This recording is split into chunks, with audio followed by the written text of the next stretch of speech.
When was a time you should have been in tears but felt completely numb instead? My wife of 10 years cheated on me for a reason so absurd, I couldn't believe it.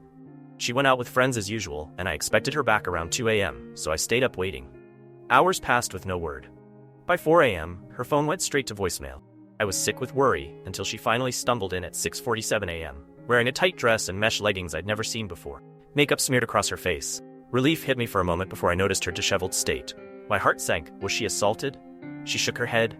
I didn't know whether to feel relieved or more worried. "Then where were you?" I asked. She shrugged, avoiding my eyes. "You know what I was doing," she said. The truth hit me like a freight train. She had cheated. "Who was it?" I asked. "Some guy from the club?" And that's it, she replied, yawning and tearing up in her drunken state. "I'm tired. Let's not fight now."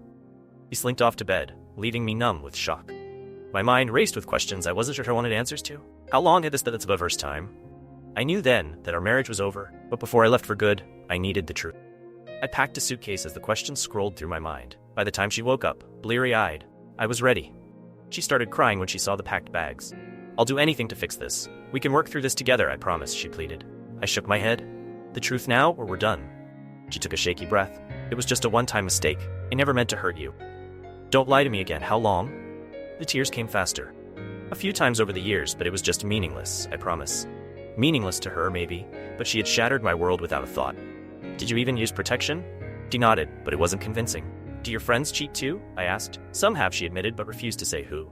I vowed to message every friend's partner as a warning. "Why?" My voice cracked. "Why would you do this?" Braced myself. I needed variety. I was speechless. She did it for fun, for thrills, not because I was lacking, just because she felt like it. Cold, detached tone chilled me to the bone. Her sudden shifts were unsettling.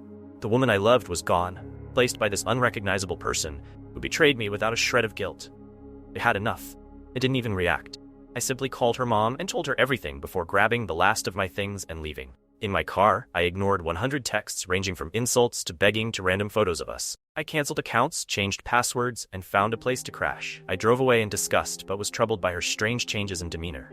The life I knew was gone, but her unusual behavior lingered in my mind.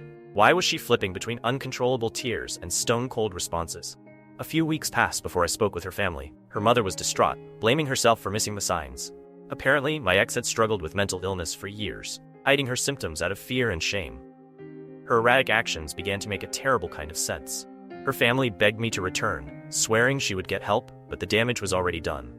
My heart had hardened, unable to forget her cruelty in those final moments. I knew the woman I loved was buried deep within herself, and I was no match for the demon she faced.